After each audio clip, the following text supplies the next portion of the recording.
the things that so many people do is they train really hard when they know they've got something coming up, you know, whether it's a holiday, whether it's, we're talking physically training, so a holiday, a wedding, I don't know, something along those lines. But throughout this year in 2020, because of the whole coronavirus situation, you were training relentlessly. So the equivalent of being in camp, as we would call it, as if you had a fight coming up, but without having a fight coming up, just having it completely open-ended. So what was it that was going on in your mind every day that was waking you up to absolutely beast yourself in terms of training, but knowing that you might be doing that for the next year before you have a fight? The truth of it, Will, is I've been training like that for 8 years, mate. It's not that what happened was Billy approached me and said, would you put some training up over lockdown so the members get a bit of incentive, a bit of sort of like drive, a bit of, you know, you can do this away from the gym. You don't have to be in the gym to train, this, that, and the other.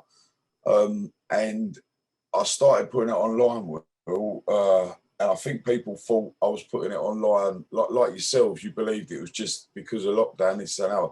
I train like that every day of my life, Will. It's not in camp, out of camp. Life's a camp to be in. Life's a fight. And I treat it like that, you know, that hour a day I give myself, it is my selfish time, my demon fighting time, my concentration that at some stage, because I'm still professional fighting, someone is going to be punching me in the face with bare knuckle. You know, I focus everything, negative and positives, and I deal with it in that hour, 2 hours I give myself, whatever it is a day my training is. And that's my why. You say about having a North Star, Will. Me and another mind coach that I work with from up north, we talk about you've got to have a very strong why. And that's my why, mate. There is no, it's not because of my fight, because of a date. Yeah, it's what I'm trying. My why is the biggest drive in my life, not my date, not lifting a belt and being the champion, nothing like that. It's my why is why I drive hard every day. And that didn't change because of lockdown, Will. It suited me, yeah. I'm not a very social person. Lockdown meant you can't socialise with no one. I had my equipment at my house that I need. I had my children off of school. I had my partner there. I was in my element, Will, you know, and that gave me more drive, you know, more drive to train hard, you know, so that I know that I'm the best version of me, physically, mentally, so that if I get any dates dropped on me, we come out of lockdown on the quick, oh, we need a fighter ready, you know, you got a title for whatever. Bang, that's me, Will. You know, I'm 39 and I won't give any chance up. You know, I'm running out of time. Everyone knows that's chasing a physical goal. In your 20s, even early 30s, you think you've got time to improve and time to get somewhere. You start hitting 40s and the ages, all right, well, you're running out of time. Your body tells you what you can put in.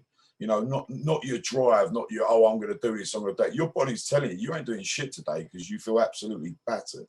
You know, so that drive and everything else, mate, about the lockdown, I think it's why, Will. That's my why, mate. And what is that why for you? It's a mixture, mate. It's a lot of being put in boxes in my life, telling me you can't do this. It's not right for you to do it. It doesn't suit you doing this. This isn't for you. This isn't your sort of thing. You know, you're not that guy. This, that, and the other. Physically, Will, I've got things going on with my body that I've been told that I couldn't weight lift, and look what I've done there. Got told I wouldn't be able to box. The British Boxing Board knocked me back on my licence, professional licence, due to, again, my physical problems, and I had to sit a board meeting and get proof from a hospital in London that have treated me for all my life, to say that basically, you know, that they are backing my decision up to put myself in, you know, for professional boxing. And that's my why, yeah. My little kids looking at me, and I don't know, some of them's like my little kids, like, I'm not strong enough to do this, I'm not big enough to do this, Daddy. And I say, you're telling yourself that, you're limitising yourself. Like I was told limits, Will, that I pushed through, and I succeeded, and I'm still succeeding to this day, even though everything's against me, including now my age. So that then children can grow up looking at me thinking that, like, Daddy didn't take that, didn't accept that, you know, he drove forward and got it. Yeah, just, I've got loads, mate. I could go on, Will, because, like, I literally do fight this journey for myself. You know, I don't want smoke blowing up my ass by other people. I'm not after other people to go, that was a great fight you done with. I love that, by the way, and I credit everybody that does follow me and give me that love. It is touching, but I don't do it for their great, like their praise, Will. I've got it for my own reasons. You know what I mean? And I think that's probably why nothing can break my concentration and drive, Will, because I'm not relying on other people's smoke to fuel my fire. Yeah, it's me.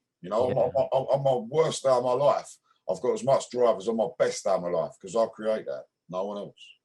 I love that you're not driven by that external validation. You can find the full episodes of the Make It Happen with Will Polston podcast here on YouTube, on iTunes, Spotify, and all other major podcast platforms.